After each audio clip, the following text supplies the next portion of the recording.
வணக்கம். ரிஷபராசி சனி வக்ர பலன்கள் 2024. ரிஷபராசிக்காரர்களுக்கு சனி பகவான் வக்ரம் பெறுவதால் எதிர்பாராத தன லாபங்களும், தன லாபம்னா என்ன, செய்கிற தொழிலில் அதிகப்படியான தொழில் வளர்ச்சி இருந்தால் தன லாபம் வரும். குடும்பத்தில் சந்தோஷம் இருக்க வேண்டுமென்றால் கையில் காசு பணம் இருக்க வேண்டும். பணமில்லாத வாழ்க்கை, பசிக்கு கிடைக்காத உணவு, உதாசனப்படுத்தும் உறவுகள், இது அனைத்துமே நடப்பதற்கு காரணம் பணம்.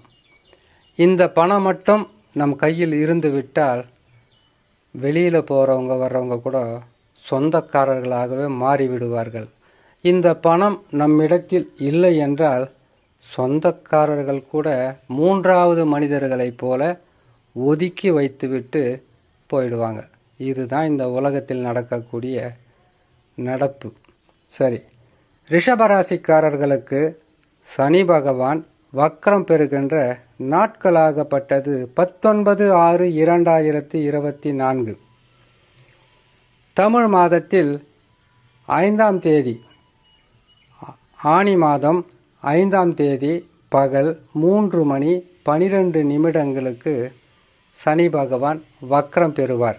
வக்ர நிவர்த்தி என்பது 4/11/2024 ஐப்பசி மாதம் 18ஆம் தேதி பகல் 3:18 சனி பகவான் வக்ர நிவர்த்தி பெறுவார்.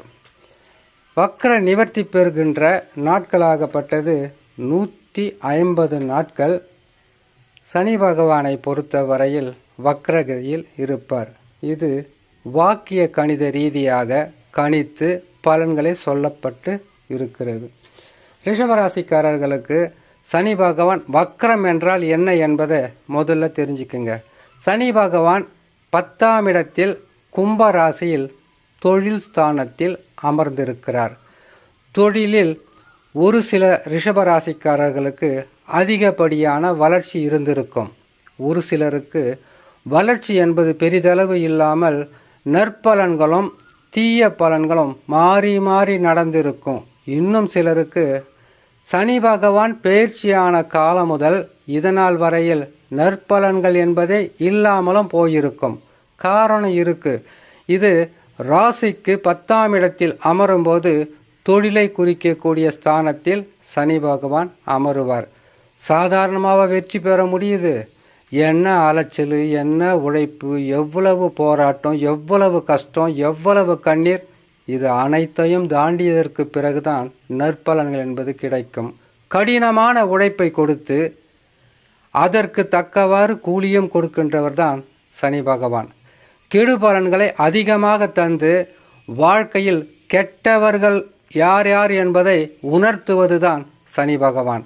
சனி பகவான் ஒரு ராசிக்கு 7.5 சனியாகவோ அல்லது அர்த்தஷ்டம சனியாகவோ கெண்டக சனியாகவோ அஷ்டம சனியாக மட்டும் வந்தால் மட்டும் கெடு பலன்களை தருவார் என்று நம்ப வேண்டாம். 10ஆம் இடத்திற்கு வந்தாலும் தொழிலில் எவ்வளவு கடினமான உழைப்பு இருக்கிறது என்பதை உணர்த்துவதே சனி பகவான். இப்போ புரிஞ்சிருக்கும் சனி பகவானா யாருன்னு.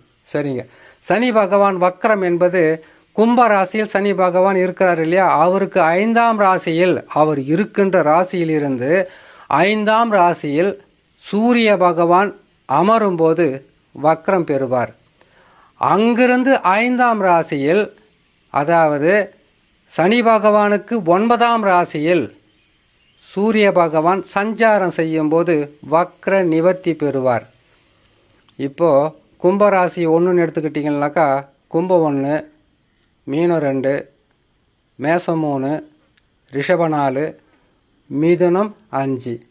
மிதுன ராசியில் சூரிய பகவான் சஞ்சாரம் செய்யும் போது வக்ரம் பெறுவார்.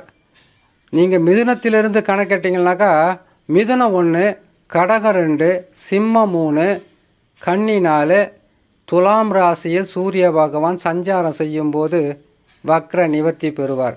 இது நட்சத்திர வாரியாக கூட இருக்குது. இவ்வளவு சொன்னாவே போதும், நமக்கெல்லாம் நல்லா தெளிவாக புரிஞ்சிடும். சரிங்க, இந்த சனி பகவான் வக்ரம் என்பது பின்னோக்கி செல்வது, இயல்பாகவே சுற்றி கொண்டிருக்கக்கூடிய சனி கிரகமாகப்பட்டது ஜோதிட ரீதியாக உண்மையாகவே சனி பகவானுடைய கிரகம் பின்னோக்கி சுற்றினால் நம்மெல்லாம் அவ்வளோதான். ஜோதிட ரீதியாக பின்னோக்கி நகருகிறது என்பது பொருளடக்கம். அப்படி சுற்றும்போது பாவ கிரகங்கள் வக்ரம் பெற்று பின்னோக்கி சுற்றி கொண்டிருக்கும் போது சுபத்தன்மை வாழ்ந்து அதிகப்படியான நற்பலன்களை அள்ளி கொடுக்கின்ற கிரகமாகவே மாறிவிடும்.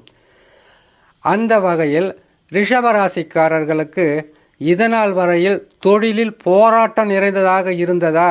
வருமானம் என்பது உழைப்பை விட கம்மியாக இருந்ததா?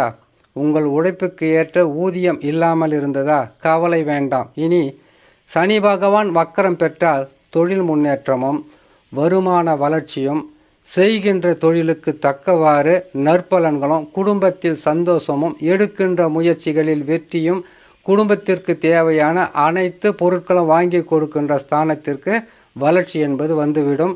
வருமானம் என்பது பெருகிவிடும். தொழிலில் மிகப்பெரிய மாற்றங்கள் இருக்குது, முன்னேற்றங்கள் இருக்குது. கேட்கறதுக்கு ரொம்ப நல்லாவும் இருக்குது. ஆனால் உங்கள் சொந்த ஜாதகத்தில் இருக்கக்கூடிய தசா மட்டும்தான் இதை முழுமையாக நிர்ணயம் செய்யும். அப்போ சனி பகவான் 10லேருந்து வக்கரம் பெற்றால் நல்லது செய்ய மாட்டாரா? கட்டாயம் செய்வார். இதற்கு பலத்தை சேர்ப்பது உங்களுடைய சொந்த ஜாதகத்தில் இருக்கக்கூடிய தசாவாக இருக்க வேண்டும். ஒவ்வொரு பதிவிலையும் சொல்கிறது தான். அதுதான் சொல்லுவாங்க.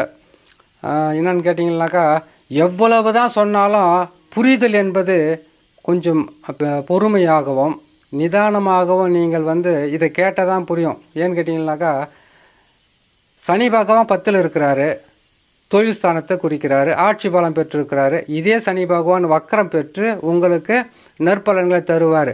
இவர் நற்பலன்களை தர வேண்டும் என்றால் உங்கள் சொந்த ஜாதகத்தில் இருக்கக்கூடிய தசாவாகப்பட்டது ஆட்சி உச்சம் பெற்ற கிரகம்.